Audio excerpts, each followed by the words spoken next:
L'édifice Marie-Guillard à Québec verra bientôt davantage d'allées et venues dans ses bureaux gouvernementaux. Les gens majoritairement, grandement majoritairement, sont contre le retour au travail à 3 jours semaine. Après la période pandémique, les 60 000 travailleurs de l'État ont fait le retour au bureau 2 jours semaine, obligatoirement. C'était début 2022. Dès le 26 janvier, le gouvernement leur imposera une présence de 3 jours par semaine. Et ça ne fait pas leur affaire. Parce qu'ils sont aussi productifs à la maison qu'au bureau, sinon plus. Donc, pour ces gens-là, il n'y a pas de plus-value à aller au bureau, surtout qu'ils ne le disent eux-mêmes. La plupart de leurs équipes de travail ne sont pas situées dans le même bureau.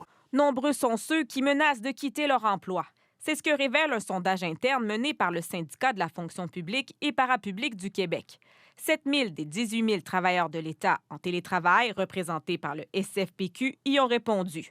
71 de ces fonctionnaires estiment que leur intention de rester diminuerait. S'il y a moins d'avantages, déjà que le salaire est moins présent par rapport aux jobs similaires dans l'entreprise privée, la grande entreprise privée, alors si j'ai moins d'avantages en dehors du salaire, pourquoi est-ce que je resterais? Mais ces travailleurs ne trouveront pas nécessairement leur compte ailleurs. Le mode hybride avec 3 jours en présentiel est devenu la norme au Québec.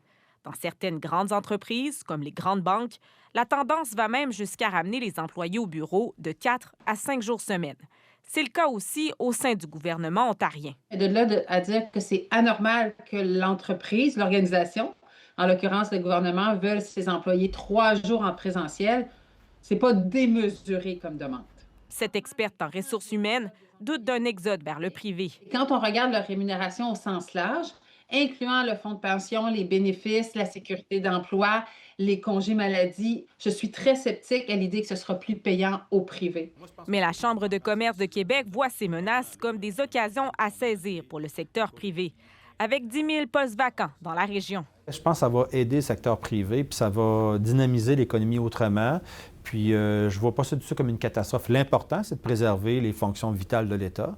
Le gouvernement provincial qui souhaite diminuer la taille de l'État pourrait se réjouir d'une attrition naturelle de ses effectifs. Ici Marie-Pierre Mercier, Radio-Canada, Québec.